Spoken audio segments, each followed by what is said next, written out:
On May 2, 2001, a wife and mother named Leslie Preer was beaten to death inside her own home in the quiet, affluent community of Chevy Chase, Maryland. She did not go without a fight. Leslie struggled with her attacker, fought him hard enough that, when her body was examined, her killer's DNA was recovered from beneath her fingernails. It was, as one prosecutor would later put it, the most damning evidence in the case. The killer's own genetic material, scraped from under the nails of the woman fighting for her life. There was just one problem. When that DNA was run through CODIS, the National Criminal Database, it came back to no one. The man who murdered Leslie Preer wasn't in the system, and so her case went cold, and stayed cold, for 23 years. But I need to tell you about the second tragedy inside this story right away, because it's essential to understanding it. In the absence of any identified suspect, suspicion in Leslie's murder settled on someone, on her own husband, a man named Sandy. And here is the cruel part. Sandy was innocent. The DNA under Leslie's fingernails had actually excluded him back in 2001. The evidence itself said he did not do this. But because there was no other name, no alternative suspect to point to, the shadow of suspicion followed Sandy Preer through his community for the rest of his life. He died in 2017, still under that cloud, still whispered about, never knowing who had really taken his wife. If cases like this one are why you're here, the ones where the truth clears an innocent man and names the guilty one in the very same breath, subscribe to Decades Cold and tell us in the comments where in the world you're watching from. This is exactly what we do here. The answer, when it finally came, in 2022, was as close to home as it is possible to be. Investigators submitted the killer's DNA for genetic genealogy, and the family tree they built stretched all the way across the ocean, to a distant relative in Romania, and then led back again, to a name that had been sitting in the original 2001 case file the entire time. Eugene Gligor. And Eugene Gligor was not a stranger. He was the young man who had dated Leslie's daughter Lauren when they were teenagers. He was someone the family knew, someone they had welcomed and trusted. He had been hiding, in plain sight, for 23 years. And in the end, detectives caught him with something almost absurdly ordinary, a water bottle, which he drank from and tossed into a trash can at an airport. This is the story of Leslie Preer, the mother killed by someone her own family had let into their lives, the innocent husband who died beneath a shadow he never deserved, and the DNA that finally told the whole truth.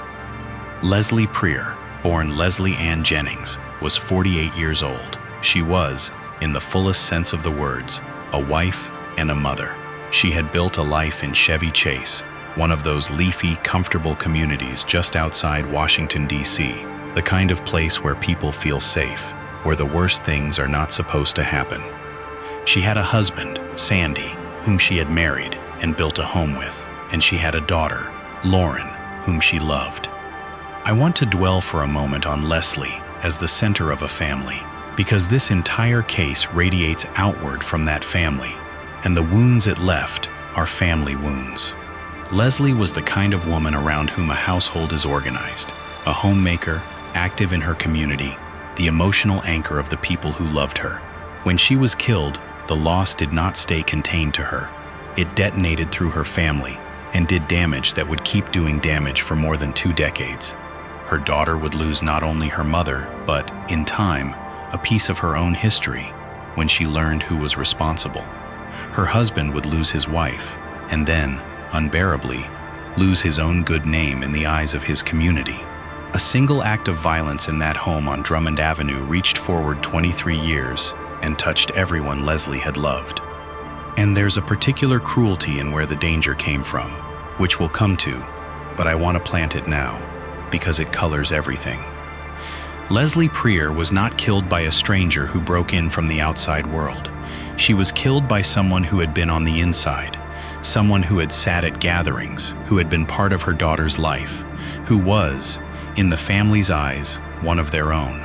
The call was coming, as they say, from inside the house, and the family would not learn that for 23 years.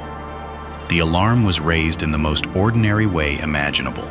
On May 2, 2001, Leslie Prier did not show up for work. She was reliable. Her absence was noticed.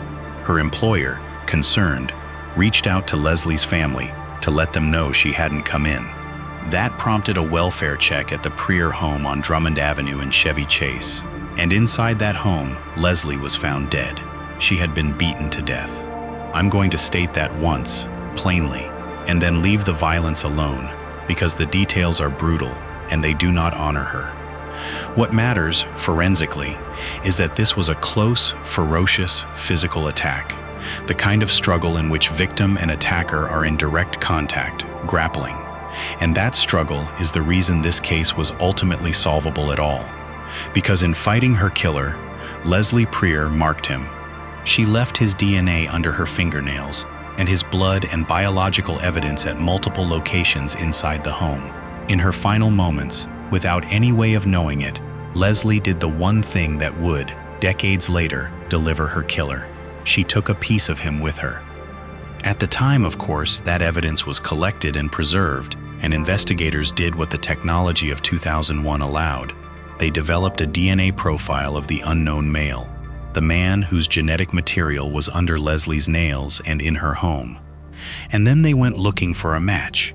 This was a well-worked case. A thorough investigation was conducted, but the central problem announced itself immediately and would not budge for 23 years.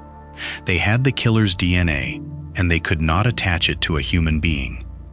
The natural first step, then and now, is CODIS, the national database that holds DNA profiles from convicted offenders and arrestees.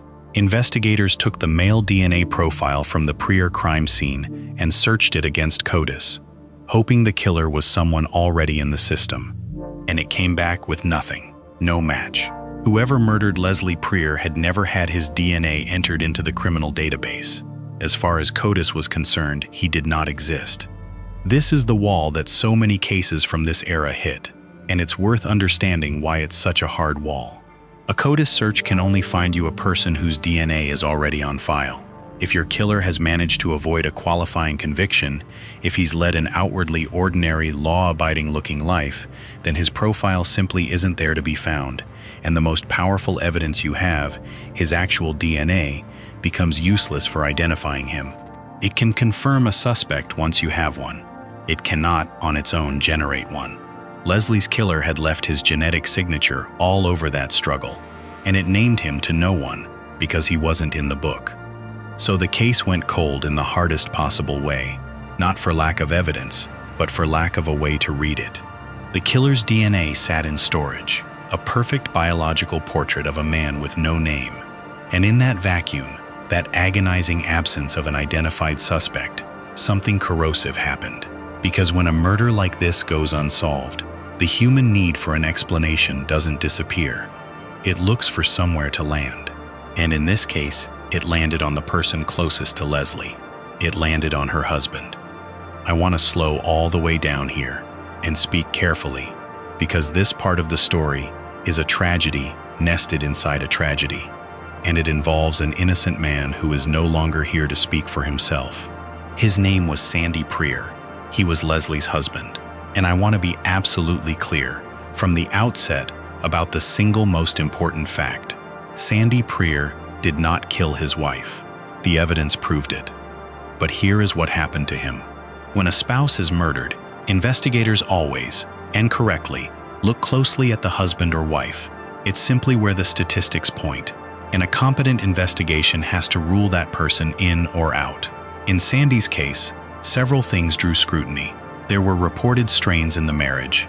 There was his detailed account of his errands and whereabouts, which invited questions. And, painfully, he failed a polygraph. A polygraph, I'll note, being a notoriously unreliable instrument that is not even admissible as evidence in most courts, precisely because innocent people fail them all the time, especially when they are terrified and grief-stricken. So suspicion gathered around Sandy Prier, and yet, and this is the crucial thing, the actual physical evidence, the DNA under Leslie's fingernails, had excluded him. In 2001, the science already said, this is not Sandy's DNA. He is not the man Leslie fought. but the science could clear him of being the source of the DNA. What it could not do, without an alternative suspect, was clear him in the eyes of his community, because the terrible logic of an unsolved murder is this: if we don't know who did it, then anyone under suspicion stays under suspicion. There was no other name to give people. There was no arrest to redirect the whispers. And so Sandy Preer lived out his remaining years under a cloud he had done nothing to earn. A man who had lost his wife to a brutal murder, and then lost his own good name to a suspicion the evidence itself contradicted. He died in 2017. He went to his grave without ever knowing who really killed Leslie, and without ever being publicly, definitively cleared. That would not come until 7 years after his death. This is one of the least discussed costs of an unsolved case, and one of the cruelest.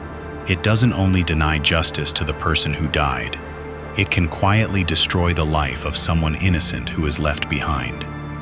For more than 2 decades, the murder of Leslie Preer remained one of the most notable unsolved cases in Montgomery County, Maryland.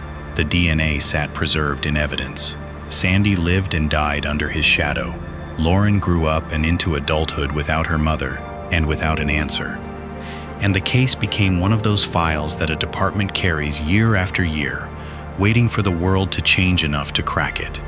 And eventually, the world did change. Montgomery County has a cold case unit, detectives whose specific job is to return to these old, stalled files with fresh eyes and new tools. 2 detectives in particular, Tara Augustin and Allison Dupeau, took up Leslie's case. And they had, by the 2020s, access to something the original 2001 investigators could only have dreamed of: forensic investigative genetic genealogy, the technique that had, by then, cracked the Golden State Killer case and hundreds of others. The principle, which we've explored many times on this channel, is elegant and powerful. The killer himself isn't in any database, but his relatives, cousins, distant cousins, people who share fragments of his DNA, may well be, because ordinary people upload their genetic profiles to public ancestry sites by the millions. If you can find those relatives, you can build a family tree and work inward until the branches converge on one man. The preserved DNA from Leslie's fingernails and her home was the seed. In 2022, Montgomery County took that genetic material and submitted it for the kind of advanced genome sequencing that genealogy requires. They were, in effect, asking a 21-year-old sample to do something no one in 2001 could have imagined, not to match a name, but to point toward a family. The sequencing was done by Othram, a laboratory that specializes in building detailed genealogical DNA profiles from difficult forensic evidence. And when the resulting profile was uploaded and compared against the genealogy databases, it did what these searches do. It did not return the killer. It returned relatives. And one of the most significant genetic relatives it surfaced was a distant family member living in Romania. Think about the strangeness and the reach of that. A woman is murdered in her home in suburban Maryland in 2001. 2 decades later, the thread that begins to unravel the case runs through a person on another continent, a distant relative in Romania who, in all likelihood, had never heard of Leslie Preer and had simply, at some point, submitted their DNA to explore their own ancestry. That's the astonishing power and the strange intimacy of this method. It turns the whole sprawling human family tree into a search engine, and a cousin an ocean away can, without ever knowing it, hold the thread that leads to a killer in Chevy Chase. From that distant Romanian relative, genealogists went to work, and it was painstaking.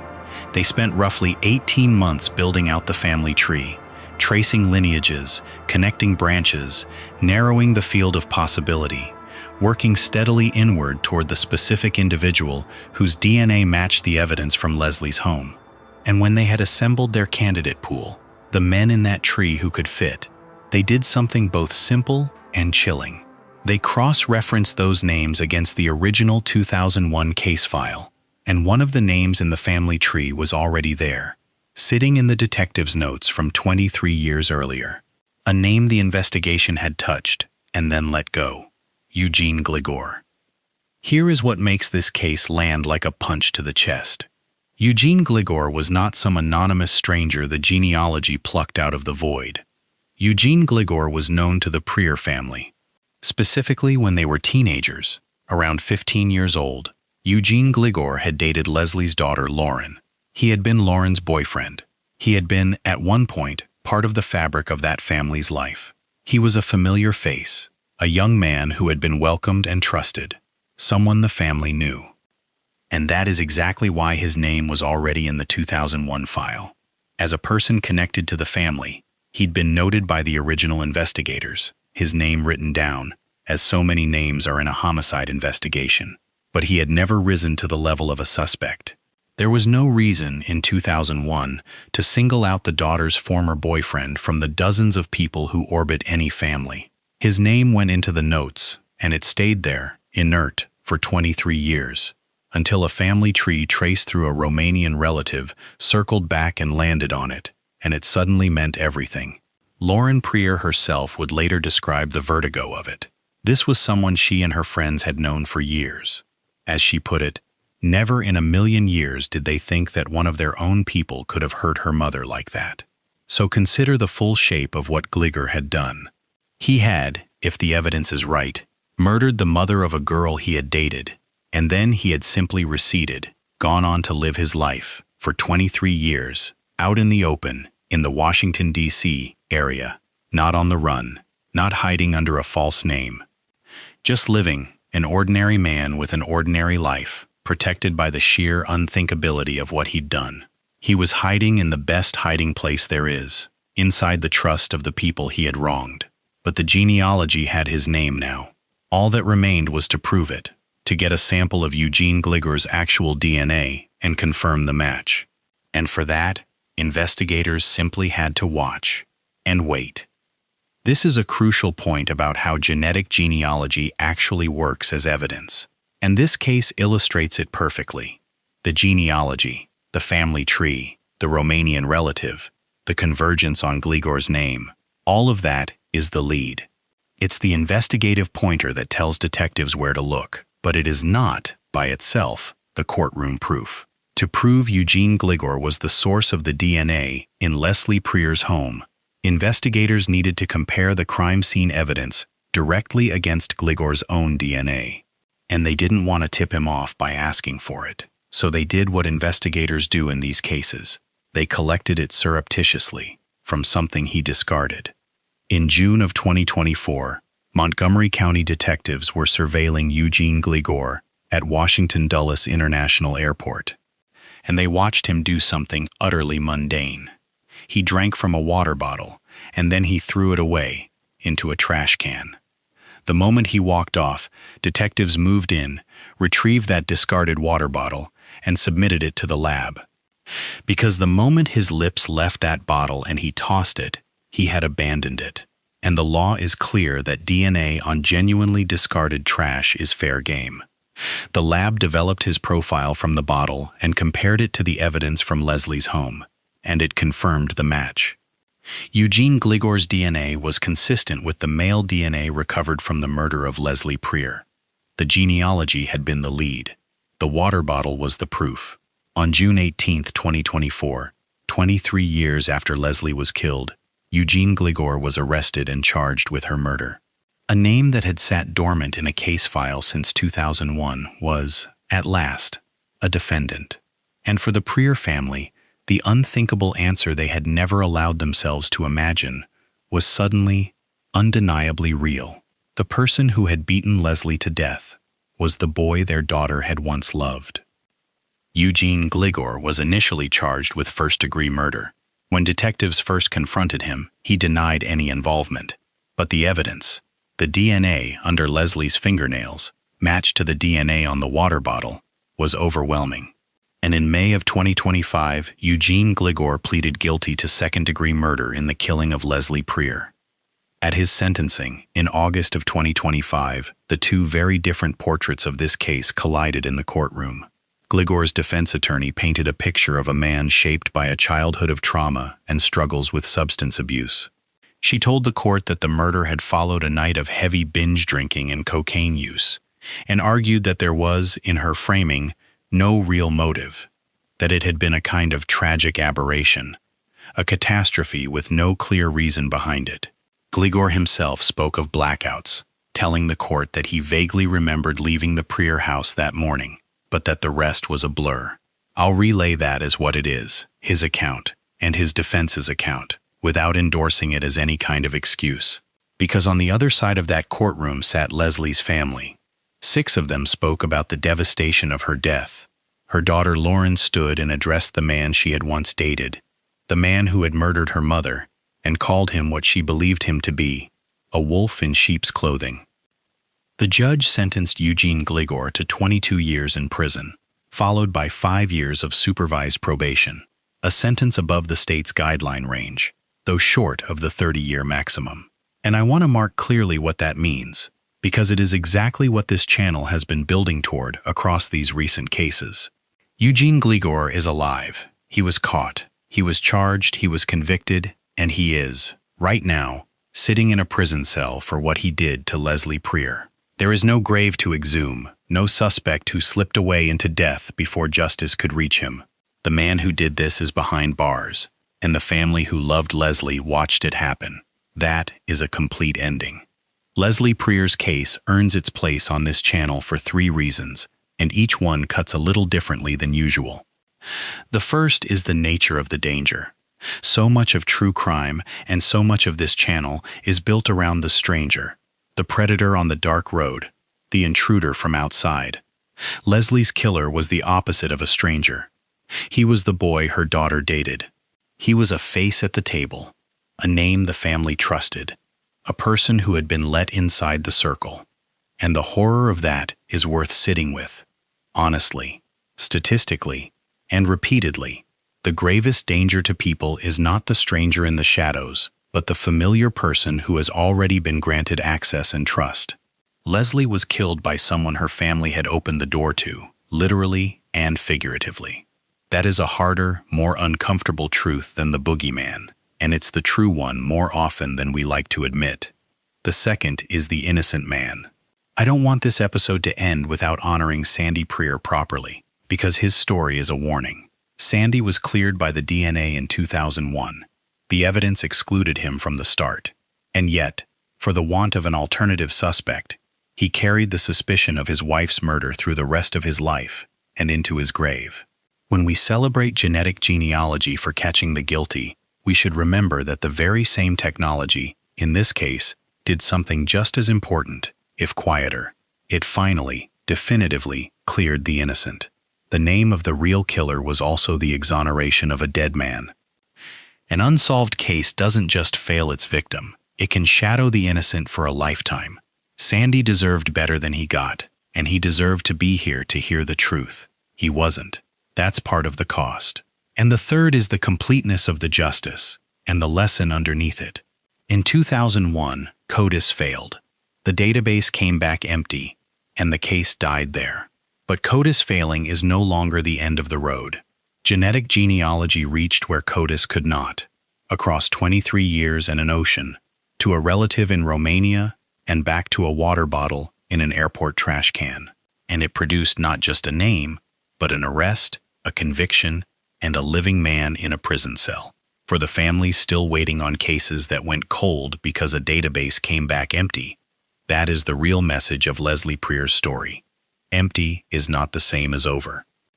Let me end where this always has to end, with the people, because they are the whole reason any of it matters.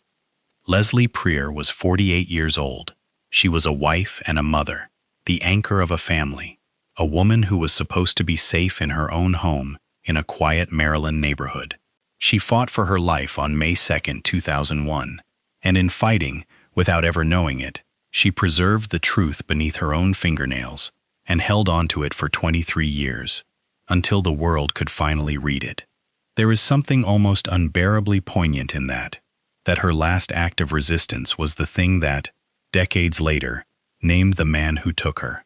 She did not survive, but she did not let him disappear either. And I keep thinking about the 2 people her death shadowed most. Her daughter Lauren, who has had to absorb something almost no one should have to, that the person responsible for her mother's murder was someone she had once trusted and loved, A piece of her own teenage history turned monstrous. And her husband, Sandy, who lost his wife and then his good name, who was innocent and knew it and could not make the world know it, and who died in 2017, still waiting for an answer that came 7 years too late for him to hear. When Eugene Gligor's name was finally spoken, it did two things at once. It convicted a guilty man, and it cleared an innocent one. I hope, wherever Sandy is, that clearing reached him somehow. Say her name. Leslie Prier. She fought, and she held on. And in the end, the truth she carried put her killer in a cell and lifted the shadow off the man she loved. Her family waited 23 years. And, at last, they know. If this story stayed with you, tell us in the comments where you're watching from. And subscribe, because the next one is already waiting.